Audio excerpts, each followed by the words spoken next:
Hi hello viewers, நம்ம இன்னைக்கு இந்த வீடியோவில் எந்த விஷயத்தை பற்றி பேச போகிறோம், யாரை பற்றி பேச போகிறோம் அப்படின்னு சொல்லி கேட்டோம் அப்படின்னா, கார்த்திகை தீபத்தை ஊரே வெகு விமர்சையாக கொண்டாடிக்கிட்டு இருக்கும்போது திருப்பரங்குன்றத்தில் ஏற்பட்டிருக்கக்கூடிய பிரச்சனை அப்படின்றது 144 தடை உத்தரவு போடுற அளவுக்கு ரொம்ப பெரிய அளவில் வெடிச்சதோட மட்டும் இல்லாமல் தமிழக அரசியலையும் தமிழகத்திலையும் ஒரு ரொம்ப பெரிய பரபரப்பை ஏற்படுத்தியிருக்கு அப்படின்னு சொல்லலாம். ஸோ இந்து கட்சி அமைப்பினர் இருக்காங்க இல்லையா, அவங்கள பொறுத்த வரைக்குமே நாங்கள் எங்களுடைய உரிமையை தானே கேட்டோம், நாங்கள் கேட்டது அப்படின்றது எந்த விதத்திலையும் தப்பானதா இல்லை அப்படின்னு சொல்லி அவங்க சார்பிலையும், அதே தமிழ்நாடு அரசாங்கத்தினுடைய சார்பில் வந்துட்டு பார்த்தோம்னா இவங்க கேட்கக்கூடியது அப்படின்றது சமுதாயத்தில் இருக்கக்கூடிய அமைதியை குலைக்கக்கூடிய விஷயமா இருக்கு அப்படின்னு சொல்லிட்டு நீதிமன்றத்தில் வாதங்கள் முன்வைக்கப்பட்டிருக்கு அப்படின்னு சொல்லலாம். இது எல்லாத்தையுமே கேட்ட உயர்நீதிமன்றத்தினுடைய மதுரை கிளை வந்துட்டு பார்த்தோம் அப்படின்னா இந்த அமைப்பினருக்கு ஆதரவா அவங்களுடைய சப்போர்ட் அப்படின்றத கொடுத்ததோட மட்டும் இல்லாம இன்னைக்கு 6 மணிக்குள்ள திருப்பரங்குன்றத்தில் இருக்கக்கூடிய கார்த்திகை தீபத்தூண் இருக்கு இல்லையா, அதுல தீபத்தை ஏத்துறதுக்கான உத்தரவு அப்படின்றதையும்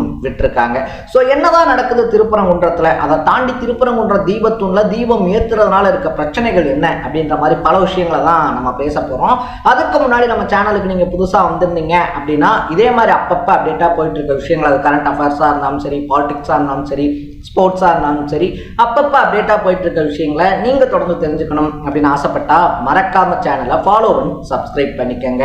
ஸோ ஃபர்ஸ்ட் ஆஃப் ஆல் வந்துட்டு பார்த்தோம் அப்படின்னா ராம ரவிக்குமார் அப்படின்னு சொல்லக்கூடிய ஒருத்தர் தான் இந்த பொதுநல வழக்கு அப்படின்னு சொல்லக்கூடிய ஒரு வழக்கை தொடர்றாரு.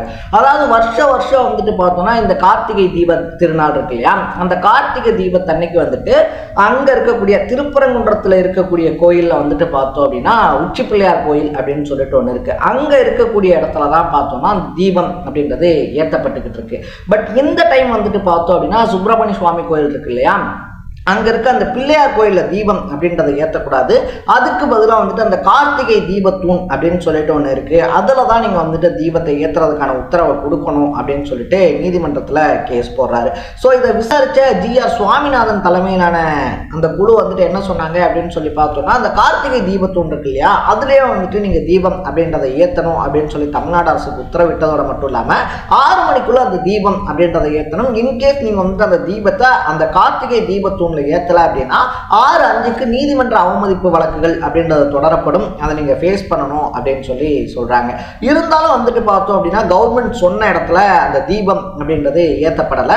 இதனால ராம ரவிக்குமார் வந்துட்டு நீதிமன்றத்தில் முறையீடு பண்ணும்போது நீங்க வந்துட்டு அந்த இடத்துல விளக்கை ஏற்றிக்கலாம், நீங்களே போய் கூட ஏற்றுங்க, உங்களோட 10 CISF வீரர்களை வந்துட்டு கூட்டிட்டு போய்க்கங்க அப்படின்னு சொல்லிட்டு சொல்றாங்க. ஸோ ராம ரவிக்குமார் CISF வீரர்களோட அங்கே போறதுக்குள்ளேயே வந்துட்டு பார்த்தோம்னா திருப்பரங்குன்றத்தை தமிழ்நாடு காவல்துறை அவங்க கட்டுப்பாட்டுக்குள்ள கொண்டு வந்துட்டாங்க அப்படின்னு தான் சொல்லணும். இதனால நீதிமன்றத்தினுடைய உத்தரவு நகல் அப்படின்றதெல்லாம் வந்துட்டு காட்டுறாங்க. இருந்தாலும் வந்துட்டு பார்த்தோம்னா ராம ரவிக்குமாரை தமிழ்நாடு காவல்துறை உள்ள அனுமதிக்கல. அது மட்டும் இல்லாமல் வந்துட்டு பார்த்தோம்னா 8 மணி வரைக்குமே நீதிமன்றம் உத்தரவிட்ட இடத்துல அந்த விளக்கை ஏற்றுறதுக்கான எந்த விதமான நடவடிக்கையும் கோயில் நிர்வாகம் எடுக்கலை அப்படின்னு சொல்லப்படுது. இதனால அங்கிருந்து இந்த அமைப்பினர்லாம் வந்துட்டு பார்த்தோம் அப்படின்னா காவல்துறையோட தள்ளுமுள்ளு அப்படின்றதுல ஈடுபடுறாங்க.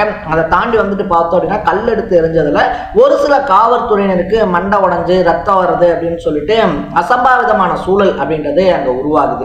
இது மட்டும் இல்லாம வந்துட்டு பார்த்தோம்னா தொடர்ந்து அந்த போராட்டம் அப்படின்றது ரொம்ப பெரிய அளவுல டெவலப் ஆகிட்டே போறதுனால JK பிரவீன், ஸோ அந்த டிஸ்ட்ரிக்டினுடைய கலெக்டர், மதுரை டிஸ்ட்ரிக்டினுடைய கலெக்டர் என்ன பண்றாருன்னா 144 தடை உத்தரவு அப்படின்றத உடனடியாக அமல்படுத்துறாரு.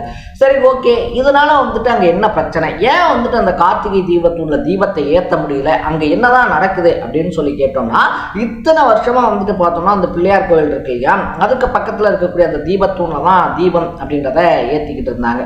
பட் கடந்த ஒரு 6 மாசத்துக்கு முன்னாடியே வந்துட்டு பார்த்தோம்னா திருப்பரங்குன்றம் இருக்கு இல்லையா, அது ஹிந்துக்களுக்கானது, முஸ்லீம்களுக்கானது, அங்கே வந்துட்டு நீங்கள் ஆட்டை பலி கொடுக்கக்கூடாது அப்படின்ற மாதிரியான இஷ்யூஸ்லாம் வந்துட்டு பார்த்தோன்னா ஒரு மாதிரி போயிட்டு இருந்துச்சு அப்படின்னே சொல்லலாம். ஸோ அந்த டைம்லேயே வந்துட்டு பார்த்தோம் அப்படின்னா இந்த திருப்பரங்குன்றம் கோயில் இருக்கு இல்லையா, திருப்பரங்குன்றம் சுப்பிரமணிய சுவாமி கோயிலை பொறுத்த வரைக்குமே அவருடைய லெஃப்ட் சைடில் வந்துட்டு பார்த்தோம் அப்படின்னா காசி விஸ்வநாதர் கோயில் அப்படின்றது இருக்கு. அதே ரைட் சைடில் வந்துட்டு பார்த்தோம் அப்படின்னா சுல்தான் பாதுஷா சிக்கந்தர் அவுலியா தர்கா அப்படின்னு சொல்லிட்டு அந்த சிக்கந்தர் தர்கா இருக்கு இல்லையா, அதுவும் இருக்கு அப்படின்னே சொல்லலாம். ஸோ மற்ற எல்லா இடத்துலையும் வந்துட்டு இந்த தீபத் திருநாள் நல்லபடியாக போய்கிட்டு இருக்கும்போது இஷ்யூ வெடிச்சதுக்கான முக்கியமான காரணம் இந்த சிக்கந்தர் தர்கா அப்படின்னு சொல்கிறாங்க. ஏன்னா இந்த அமைப்பினர் வந்துட்டு பார்த்தோம் அப்படின்னா தொடர்ந்து இந்த தர்கா மேலே ஒரு குறியாகவே இருக்காங்க. அதை வந்துட்டு அங்கே போயிட்டு ஆடு வெட்டக்கூடாதுன்னு சொல்கிறாங்க. இது வந்துட்டு ஹிந்துக்களுக்கான இடம் அப்படின்னு சொல்லிட்டு அந்த இஷ்யூஸை முன்னெடுத்துக்கிட்டே இருந்தாங்க.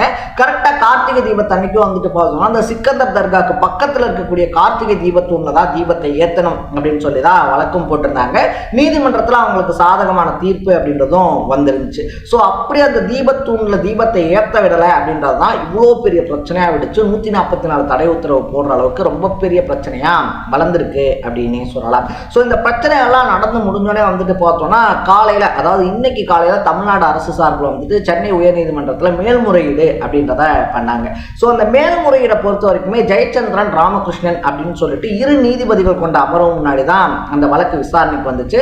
அந்த வழக்கு விசாரணைக்கு வந்தப்போ வந்துட்டு பார்த்தோம்னா ஜி.ஆர். சுவாமிநாதன் இருக்கார் இல்லையா, ஜி.ஆர். சுவாமிநாதன் இந்த வழக்கை விசாரிக்க கூடாது, அவர் வந்துட்டு இந்த வழக்கை விசாரிக்கிறதுக்கான எந்த விதமான இதுவுமே இருக்கக்கூடாது, வேற யாருக்காவது மாத்துங்க.